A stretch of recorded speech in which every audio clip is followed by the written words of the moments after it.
안녕하십니까. 이어서 경남 소식입니다.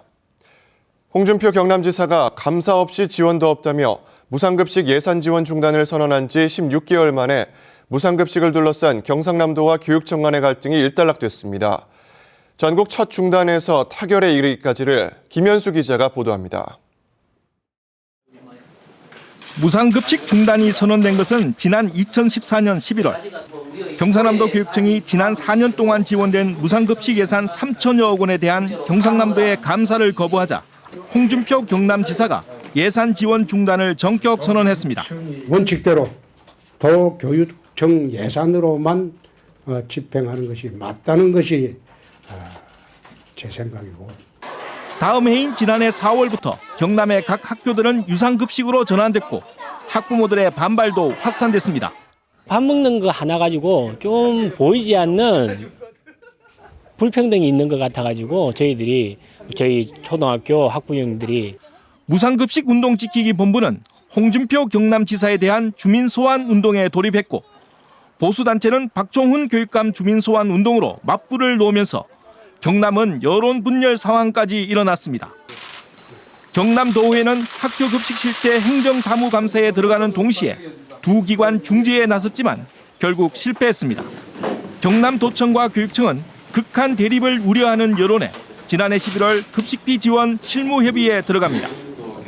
6차례의 협의를 거치는 동안 경남도청은 305억 원 지원을, 경남교육청은 673억 원 지원을 요구해 결국 합의에는 이르지 못했습니다. 경상남도는 올해 첫 시장군수협의회 논의를 거쳐 당초 305억 원보다 대폭 늘어난 453억 원 지원을 제시했고 경남교육청이 이를 수용하면서 갈등은 16개월 만에 마무리됐습니다. KBS 뉴스 김현수입니다. 김해의 한 공사 현장에서 타워 크레인 구조물이 인근 아파트 쪽으로 떨어졌습니다. 다행히 인명피해는 없었지만 지난해에도 이 아파트에서는 대형 중장비가 넘어지는 사고가 발생한 적이 있어 주민들의 불안은 커지고 있습니다. 김준원 기자의 보도입니다. 주말 아침 시각 아파트 주차장 담장 쪽으로 철제 구조물이 떨어집니다. 바로 옆 아파트 공사 현장에서 1.8톤의 철골 구조물 하나가 20m 위에서 떨어진 겁니다. 타워 크레인을 높이는 작업을 하던 중에 와이어 로프가 끊어지면서 일어난 사고입니다. 이 사고로 인명피해는 없었지만 방음벽과 주차장에 세워진 차량 세대가 부서졌습니다. 문제는 이런 사고가 처음이 아니라는 겁니다. 지난해 6월에는 터파기 공사 도중 아파트 놀이터로 높이 35m, 무게 120톤의 건설 장비가 쓰러졌습니다. 지난해 100톤이 넘는 대형 중장비가 쓰러진 바로 이곳에서 불과 20m 떨어진 곳에 크레인 구조물이 또다시 떨어졌습니다. 아이들 놀이터 주변에서 추락 사고가 잇따르자 주민들은 불안에 떨고 있습니다.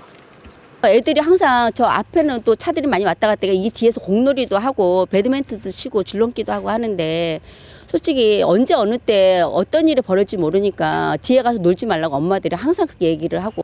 하지만 시공사는 장비 회사에다 책임을 떠넘깁니다. 정기 점검을 안 했다든지 우리가 관리를 부주의했다든지 이런 차원이 아니죠. 와이로프 계속 그냥 가서 확인해야 돼요. 주민들은 안전대책이 마련될 때까지 건설사와 김해시의 공사 중단을 요구하고 있습니다. KBS 뉴스 김준원입니다.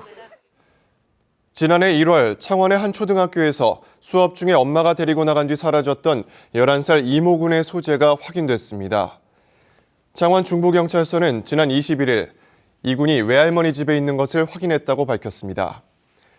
경찰은 지난 21일 이군의 어머니가 부산 사상터미널에서 이군을 혼자 택시에 태워 창원으로 보낸 것으로 파악하고 있으며 아이의 신체에서 학대의 흔적은 확인되지 않았다고 전했습니다. 지난 20일 바다에 빠졌다고 신고된 30대가 숨진 채 발견됐습니다. 창원 해양경비안전서는 어제 오후 2시 반쯤 거제 옥포바다에서 34살 박모 씨의 시신을 발견했다고 밝혔습니다.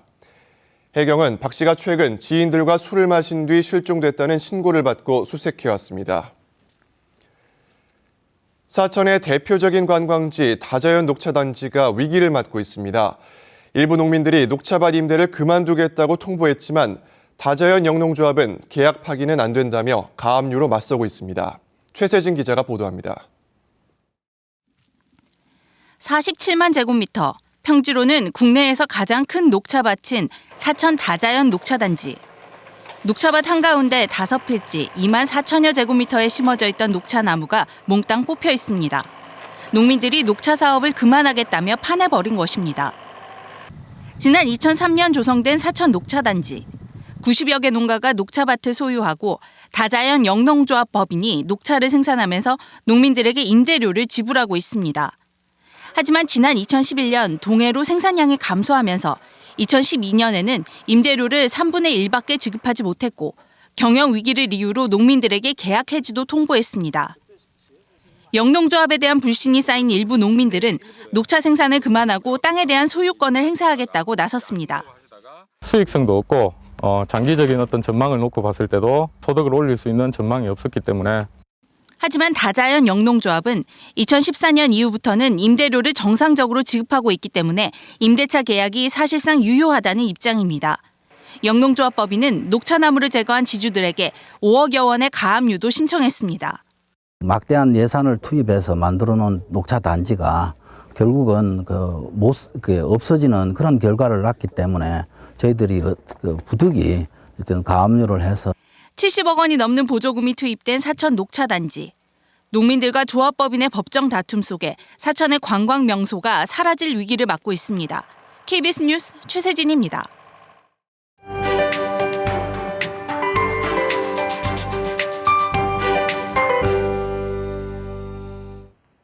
대기가 무척 건조합니다.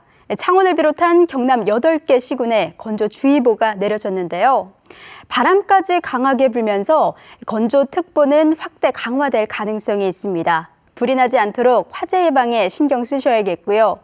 낮 기온은 10도 안팎으로 큰 추위는 없을 것으로 예상됩니다. 일시적이지만 내일과 모레 기온은 내림세를 보이겠습니다. 낮 기온은 6, 7도 안팎에 그치겠고 체감 온도는 낮게 느껴질 수 있습니다. 옷차림을 든든하게 하셔야겠습니다.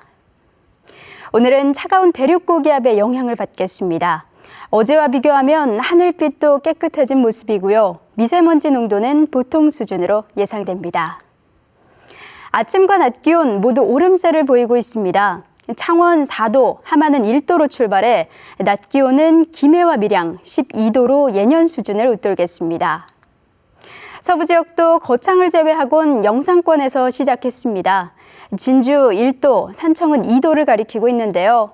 낮 기온은 사천이 12도, 합천은 10도로 예상됩니다. 바다의 물결은 오후부터 점차 높게 일겠습니다.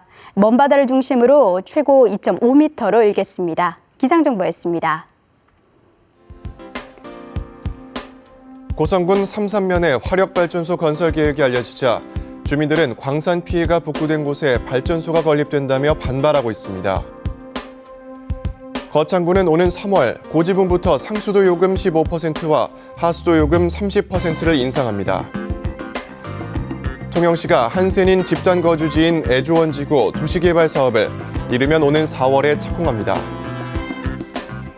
하동군은 종가 음식을 발굴해 그 가치를 재조명하고 체계적으로 관리, 보존하는 사업을 추진합니다. 창원시는 한국방위산업진흥원 유치를 비롯해 방위산업연구단지 조성, 방위산업 부품 품질 강화 지원 등 6개 분야를 집중 육성 사업으로 선정해 오는 2021년까지 1,230억 원을 투입할 계획이라고 밝혔습니다. 또 올해 지역 방산업체 판로 확대를 위해 대한민국 방산 부품 장비 대전을 오는 6월 초 창원 컨벤션 센터에서 개최할 예정입니다. KBS 뉴스를 마칩니다. 고맙습니다.